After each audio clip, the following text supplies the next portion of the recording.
Nagdeklara og state of emergency ang Cagayan de Oro City LGU tungod sa issue sa Cagayan de Oro City Bulk Water Supplier Incorporated Concobi ug Cagayan de Oro City Water District nga posibleng musangko sa pagkawala sa water supply sa syudad. Ani report.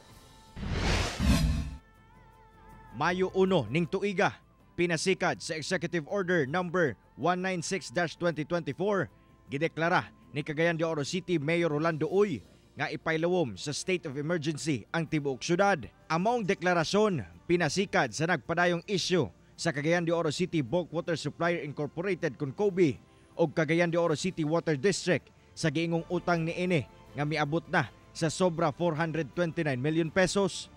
Apandaan ng mibarog ang COWD nga wala sila'y utang sa COBI. Tungod niini, gipadalhan og sulat sa COBI ang Rio Verde Consortium Incorporated nga nagmando nga undangon ang pagsupply og tubig sa dakong bahin sa syudad.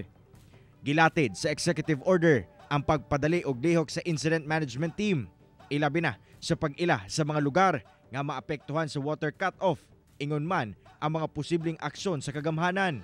Gani sukad kadlawon sa Mayo 1, adunay mga personahe sa Cagayan de Oro City Police Office ug Task Force Oro ang gipang-deploy sa buhatan sa Rio Verde aron bantayan ang lugar.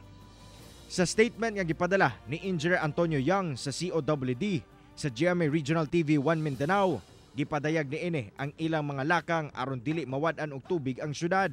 Usa dinhi ang emergency purchase sa bulk water gikan sa nagkadayang suppliers ug ang pagrason sa mga konsumante. Nagtagbo na ang Cagayan de Oro CDRRMD, BFP, volunteers ug barangay officials nga maapektuhan sa water cut-off. Matod ni Mayor Rolando Uy, wala si problema bisan kinsa ang mahimong water supplier sa syudad, apan gusto niya nga dili maipit ang katawhan sa dakbayan.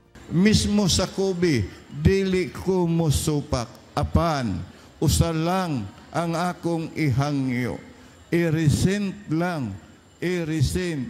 Tangtangon lang ang pagpausbaw sa balay runon sa tubig nga matag tulo ka tuig nga ako mismo nakita nako ang makaluluoy ang katawhan.